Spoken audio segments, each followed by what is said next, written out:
Okay, so this video is all about ecology. We're starting our new unit, as Unit 4, and we're just going to go ahead and get rolling with it. So to start with, what is ecology?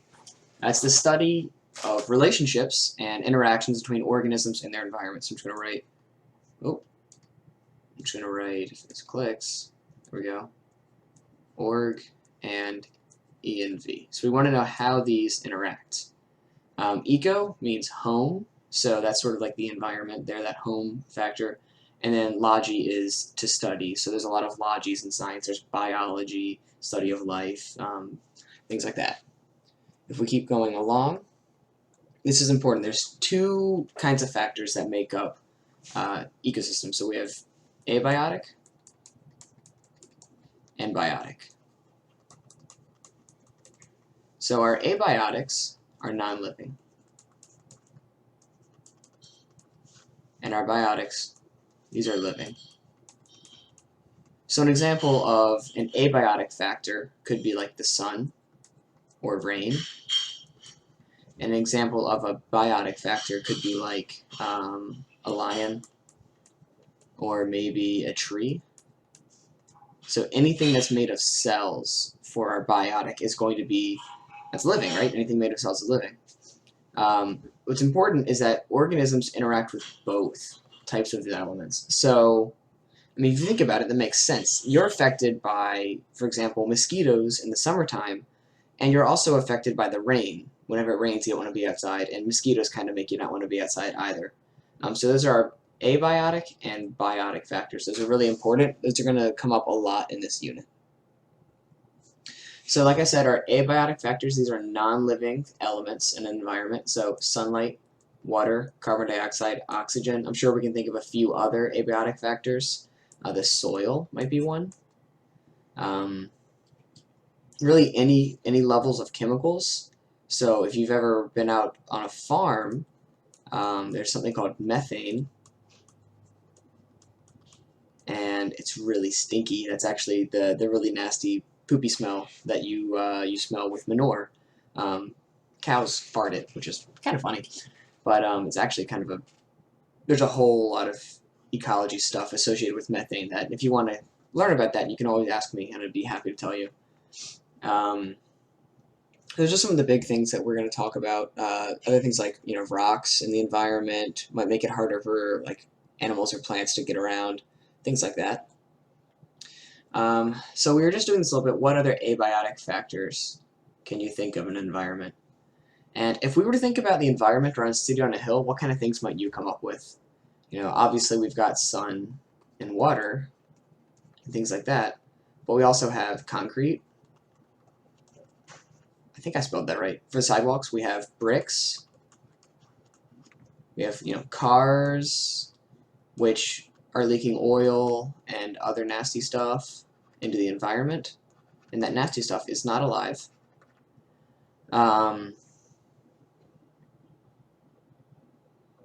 Stop signs, you could say, because as organisms, we interact with stop signs. We stop when we see them, so I put a period there. Yeah, so there's really a lot of abiotic things. If we sat here, we could really come up with some desks, another one inside the school. Yeah, there's a ton of things we can come up with. So other ones that we have listed here. Temperature. If it's hot, you don't need a coat. If it's cold, you need a coat. Precipitation, so rain, snow, hail, things like that. And then soil is one I mentioned earlier. Soil is actually really interesting. There's tons of different kinds of soil.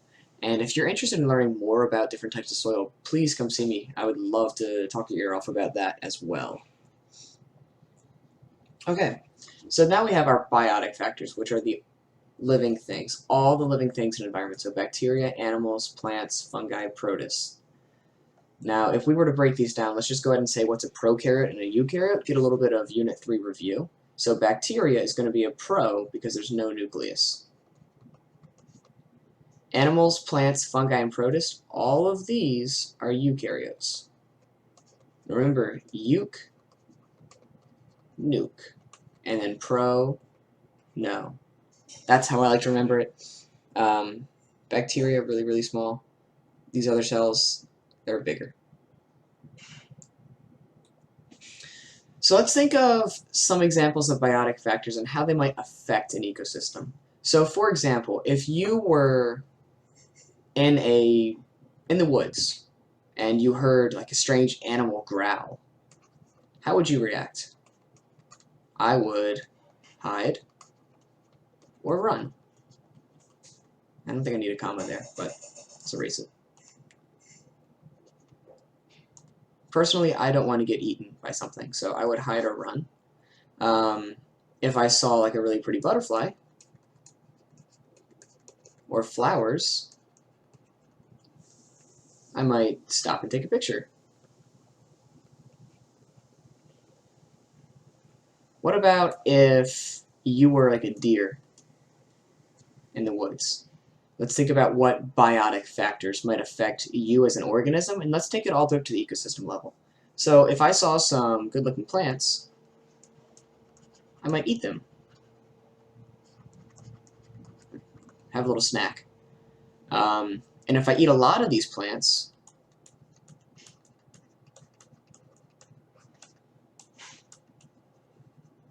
then they might go away, right?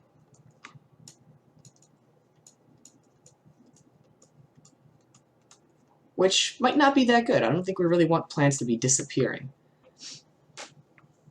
And so that's just how an organism or a group of organisms can impact the environment on a whole, because then they're effectively changing the numbers of plants in an area. So like I said earlier, actually I didn't say this earlier, so plants give us oxygen, food, and shelter. Animals provide food, so we hunt animals sometimes, or we raise them on a farm and we eat them. We also eat plants, so these are food supply for us. Fungi and bacteria break down dead organisms. So if an animal dies in the woods, it's not just going to sit there forever. Little bacteria are going to show up and they're going to eat it up, and then before you know it, it's going to be gone. It's going to disappear completely.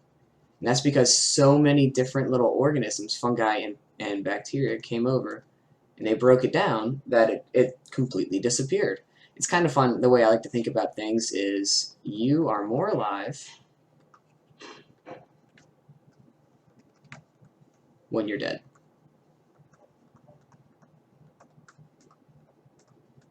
Because when you're alive, you're one organism.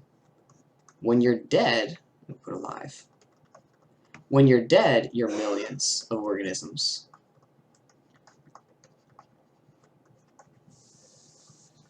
Which is really pretty creepy, but also pretty interesting. And then also, bacteria can cause disease. There's lots of diseases caused by bacteria.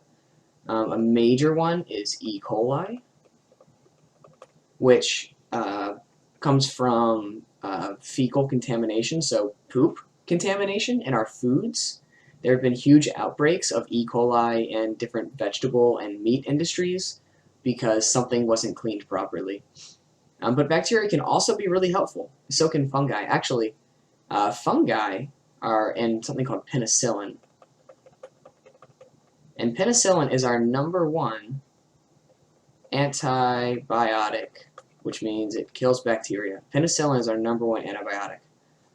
I'll put one there, #1.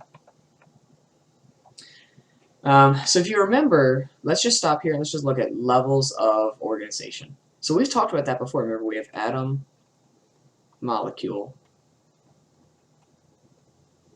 cell, tissue, organ system, organism, and so that's one living thing. That's a single living thing. All of these build up to make one organism. But we're looking at ecological organizations. This actually builds from here. So let's take that organism, let's put it up at the top. So we have organism, population. So a population is a group of organisms. Community, which is a group of populations. Ecosystem, which is a group of communities. You can see it's all building on itself. Then we have a biome, which is a huge area that's made up of multiple ecosystems. And finally, the biosphere. The biosphere is all living things. All living things. Which is crazy when you think about it. On this earth, all living things. So why do we have these levels of organization? So we like to look for patterns at each level. And we also want to see how each level impacts the level above and below it. So if we look back up a little bit, how do populations affect organism? And how do they affect community? So imagine if a bunch of wolves, like a big population of wolves moved in right here. So we have put plus W for plus wolves. What might that do? Well, it would probably decrease the deer population, so that's here, or decrease individual deers. And on a community level, if we're decreasing the deer on this population level, on the community level, what might that do? Well, we might see more plants, with PL for plants. We might see fewer people, so put a minus PEO, because people are afraid of wolves. All kinds of things might happen because of that. And of course, we're also looking at things from least complex. So how might the warm winter this year affect Canadian geese migration? So they move around based on the weather. And then we also look at things at a really complex level. So how might the warm winter affect animal populations in all of New England? So instead of just this one little bird flying this way or that way, we're looking at all of, New England, which is roughly like that area in the US. So how is all of this affected by warm winter? And we are going to use these levels of organization and ecology to answer these kinds of questions. All right, next up we have organism. So this is the lowest level, least complex. So it's an individual living thing. It's just one living thing. In some examples, we have this gray squirrel, who's adorable. This right here is a red maple, and humans, which I'll do a beautiful drawing of right here.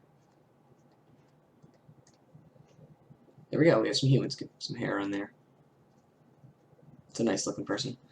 Yeah, all of these are different examples of organisms. I think we're pretty comfortable with that, so let's move ahead to population. I'm just going to write pop to save time, and I recommend you do that. So it's a group of organisms in a single species in the same area, and they interact. So let me simplify this definition. Group of same species, but same SPEC, group of same species in one area, interacting. So, for example, we have the gray squirrels who live in this area here, which is pretty close to the Blue Hills Reservation. So all of these gray squirrels, they're one species.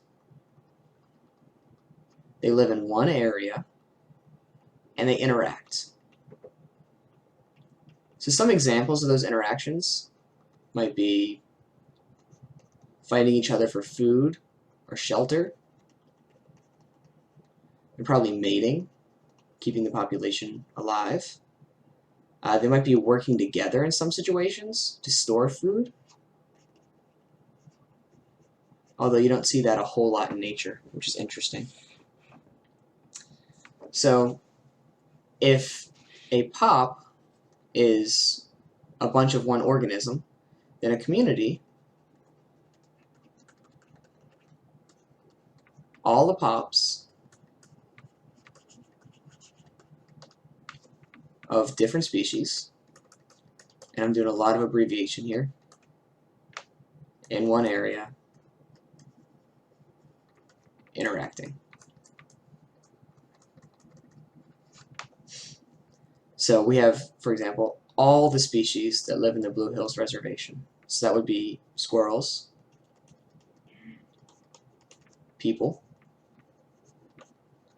deer, snakes, ants, spiders, snails. We can even back that up. We have pine trees. Now we're looking at plants. There are ferns, maple trees. You have wildflowers. We also have all the plants in people's yards. So that list just keeps going and going and going. There's fungus as well, and bacteria. There's a ton of bacteria, and they're doing all kinds of crazy stuff. So community is all the living organisms in an area and the non-living aspects. So we have all of this list, the list above, plus the abiotic factors. So it's abiotic plus biotic at this point. So the example I have is the entire Blue Hills Reservation. So I have all of this list, and I have sunlight, water, because there's a pond and some rivers over there. We have temperature. We have rain.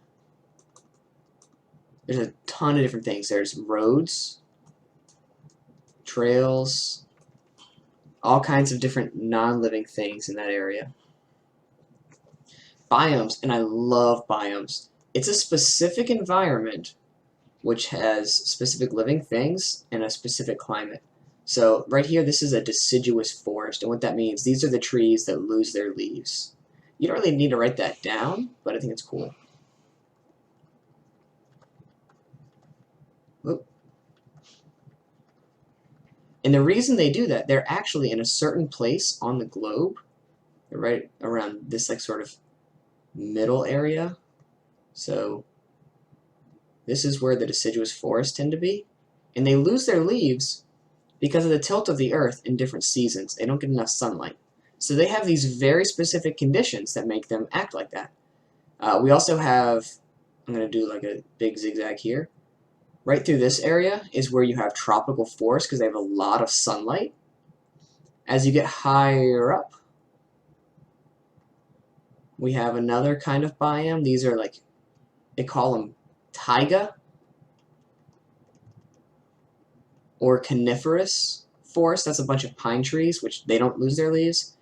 At the very top, we have the Arctic and the Antarctic, where it's just so cold and there's so little sunlight. We also have some deserts mixed in somewhere in the middle, which is pretty neat. And deserts get, no rain. And tropical forests get lots of rain. But they are both hot.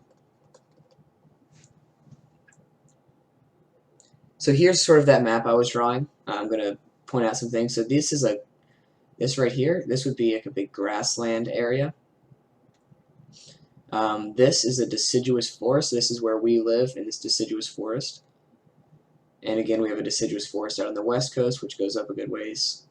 Up in the north, this is that taiga, or the coniferous forest. That's all pine trees. And then all of this is tundra, and that's ice. You don't want to live up there. That's not fun. It's just cold. It's very, very cold. And same thing over here. So the northern part of Africa, all of this is considered desert. You can see how big that is. From our desert, we have our deciduous forest covering this area. We have another deciduous here in China and up into Korea.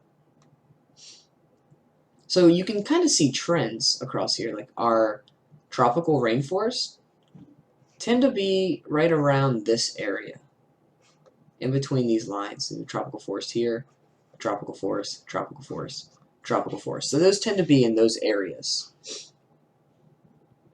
And then finally, the biosphere is the part of the planet with living organisms. So that's all the land, parts of the ocean, and some parts of the atmosphere. Because different things live in the atmosphere. Birds, little bacteria, all kinds of different stuff is actually living if this is, the surface.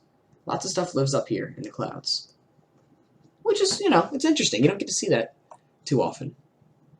Finally, to sum this all up, our abiotic factors are non-living, our biotic factors are living, and this is just like our levels of organization from biology, but now it's ecology. We are still going least complex to most complex, and there you have it: organism, population, community, ecosystem, biome, and biosphere. Feel free to stop by, leave any comments or questions, and pause and rewind, go back if you want to look at these definitions, if you missed anything. Let me know what's good, what's not good. I want to make these PowerPoint videos as useful for you as I can. So please let me know what I can do to help out with that. Okay,